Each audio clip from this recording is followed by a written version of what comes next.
जय श्री कृष्ण। श्रीमद् भगवद गीता अध्याय 8 और श्लोक संख्या 17।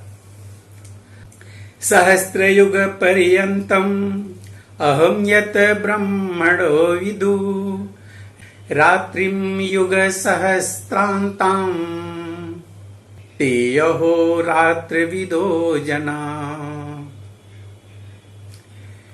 मानवीय गणना के अनुसार 1000 युग मिलकर ब्रह्मा का एक दिन बनता है और इतनी ही बड़ी ब्रह्मा की रात्रि भी होती है।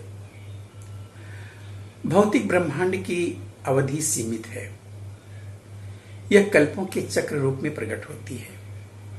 यह कल्प ब्रह्मा का एक दिन है जिसमें चतुर्युग, सत्ययुग, त्रेता, द्वापर तथा कली के 1000 चक्र होते हैं। सतयुग में सदाचार, ज्ञान तथा धर्म का बोलबाला रहता है और अज्ञान तथा पाप का एक तरह से नितांत अभाव होता है। यह युग 17,28,000 वर्षों तक चलता है। त्रेता युग में पापों का प्रारंभ होता है। यह युग 12,96,000 वर्षों तक चलता है। द्वापर युग में सदाचार तथा धर्म का ह्रास होता है और पाप बढ़ते हैं। यह युग 8,86,000 वर्षों तक चलता है।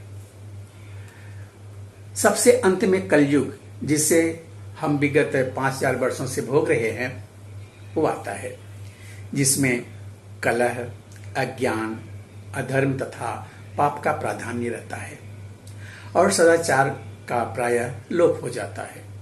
यह युग 4,32,000 वर्षों तक चलता है। इस युग में पाप यहां तक बढ़ जाते हैं कि इस युग के अंत में भगवान स्वयं कल की अवतार धारण करते हैं, असुरों का संहार करते हैं, भक्तों की रक्षा करते हैं और दूसरे सतयुग का शुभारंभ होता है। इस तरह यह क्रिया निरंतर चलती रहती है। ये चारों युग एक सहस्त्र चक्र कर लेने पर ब्रह्मा के एक दिन के तुल्य होते हैं। इतने ही वर्षों की उनकी रात्रि भी होती है। ब्रह्मा के ये 100 वर्ष गणना के अनुसार पृथ्वी के कितने वर्ष के तुल्य है, अनगिनत।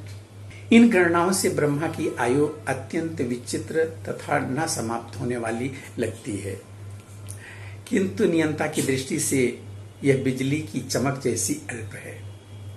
कारणाड़ों में असंख्य ब्रह्मा अटलांटिक सागर में पानी के बुलबुलों के समान प्रकट होते हैं और लोप हो जाते हैं। ब्रह्मा तथा उनकी सृष्टि भौतिक ब्रह्मांड के अंग हैं, फलस्वरूप निरंतर परिवर्तित होते रहते हैं। इस भौतिक ब्रह्मांड में ब्रह्मा भी जन्म, जरा, रोग और मरण की क्रिया से अछूते नहीं हैं, किंतु चूंकि ब्रह्मा इस ब्रह्मांड की व्यवस्था करते हैं, इसलिए वह भगवान की प्रत्यक्ष सेवा में लगे रहते हैं। फलस्वरूप उन्हें तुरंत मुक्ति प्राप्त हो जाती है।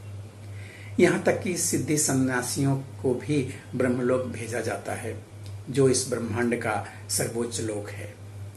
किंतु कालक्रम से ब्रह्मा तथा ब्रह्मलोक के सारे वासी प्रकृति के नियमानुसार मरणशील होते हैं। मिलते हैं अगले वीडियो में एक और श्लोक को लेकर। तब तक के लिए जय श्री कृष्ण।